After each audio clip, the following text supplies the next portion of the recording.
It snowed last night, and there's nothing I love more than running in snow. And the snow won't be here tomorrow morning because, well, there's already a thaw on. Our weather is ridiculous. It was -4 yesterday. It snowed. It looks like this today. By this time tomorrow morning, none of the snow will be here. It'll be 13 degrees Celsius tomorrow morning. There's a storm rolling in, and we'll be back to our normal damp winters. I love running in the snow.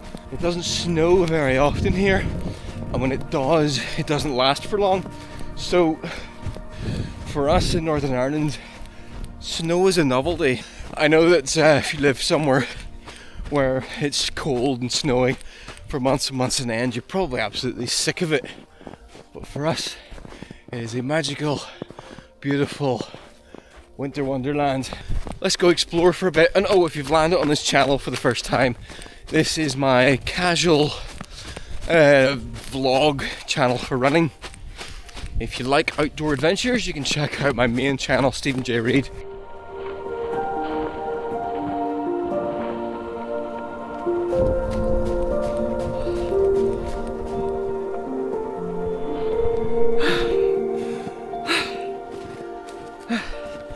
I've forgotten how much more difficult it is to run in snow. There's always so much falls up here. This is Turdry Forest. It's not a very big forest. It's not the prettiest of forests, but when it snows, it does tend to get quite heavy. Now look at these branches. If I shake this off, well, it's like boring up like a wily coyote trap. Yeah, there goes. Be free, tree! It's kind of cool as well, like where I am right now, the sun doesn't really get into this bit, so it's colder, you can feel it in the air, it's a few degrees cooler.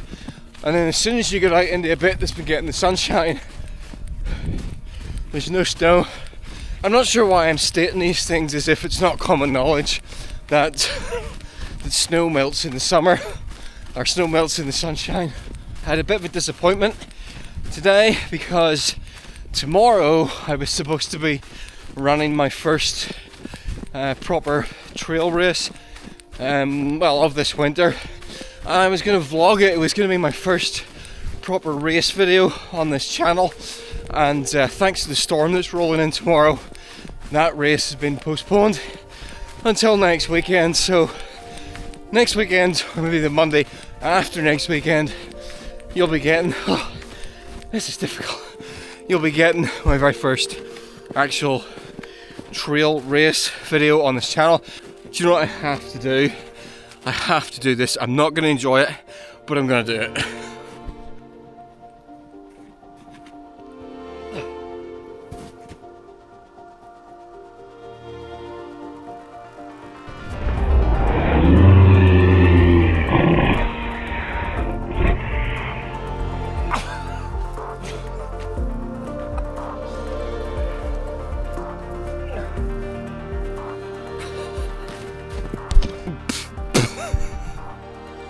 Well, that was refreshing.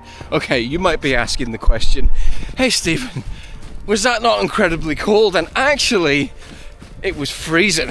It was so cold. But it's going to force me to run fast now, else otherwise I will die from exposure if I don't warm up. Don't worry, I will never be any more than about 10 minutes from my... Oh, no! Running rat! Running Rat nearly died in the snow. This is Running Rat, and he's my coach, and if I'm out running for a very, very long time, and this is the truth, he starts talking to me. Dehydration helps as well. The more dehydrated I am, the more he speaks. Ooh, biggest tree in the forest. Hello, big tree. There is kind of a slightly smug satisfaction when you are the first person to run in the snow before anybody else. You have that slight sense of superiority that you put the effort in to get out sooner than anybody else did.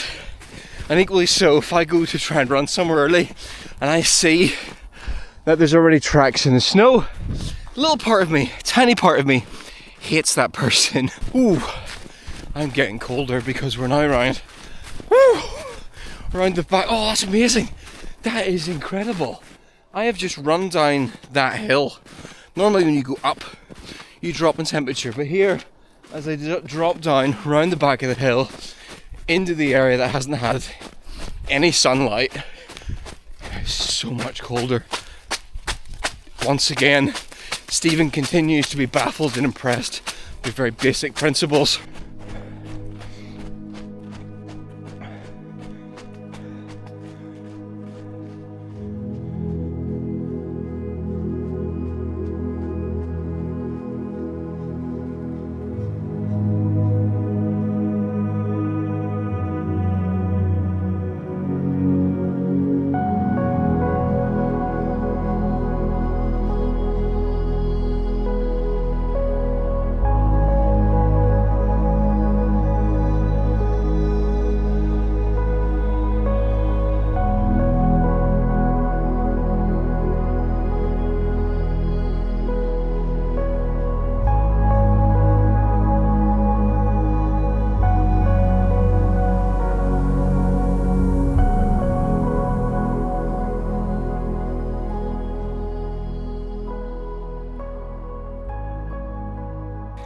The ground is quite squishy and damp here, and that's why I'm wearing these waterproof socks.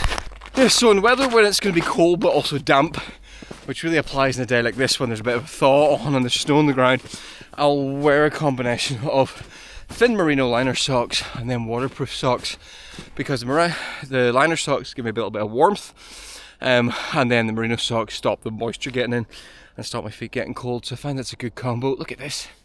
This is all kind of mysterious stuff here. This is spiky. These are wind. Oh! I thought the snow might have lessened the spikiness, but it has not. Ugh. Ow! It's a lot of snow falling here. There we go. Ooh. There's a nice view. Stick that in a postcard. Right, here's something. If you're into video production, you might find this interesting. This is a really good example of color temperature. Now, I have this camera locked to color temperature 5500 Kelvin. That is daylight. So throughout the day, the color of the light that comes from the sky changes. You'll notice this. In the morning, it's warmer. In the evening, it's warmer. That's color temperature. It's measured in Kelvin. During the middle of the day, it's about 5500 Kelvin. Now, cameras can't sort of adjust the way your eyes adjust, so you either got to let them automatically try and figure that out, or you set it manually. I set it manually because then I can use the color temperature to demonstrate the difference between time of day, but also perceived actual temperature. Example, you look out here, this whole area looks white, okay? It looks white, there's no extra color in it, but you look down here and suddenly it's blue. And it's blue mainly because of the difference in color temperature, because there it's getting direct sunlight. Here we're in the shade, and because we're in the shade, the wavelength's different, so the light looks blue. But what that also means is that on camera, it makes it feel colder as well. See? Cold and blue, warmer and white.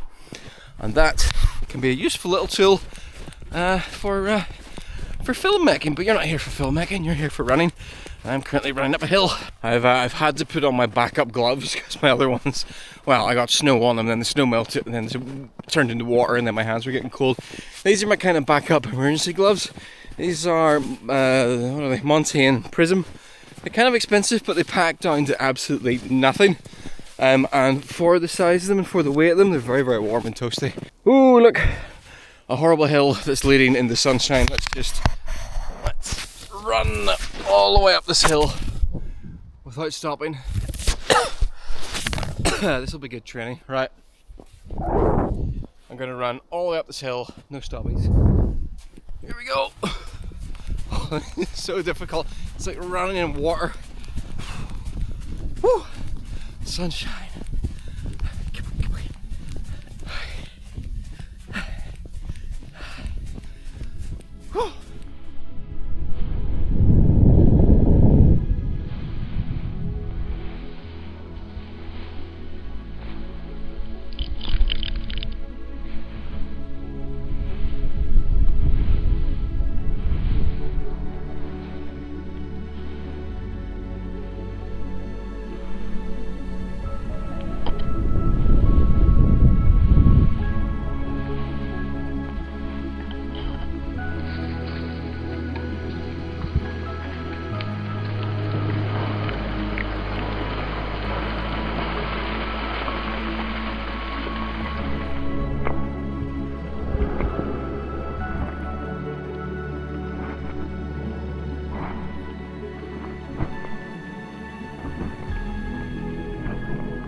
Ow.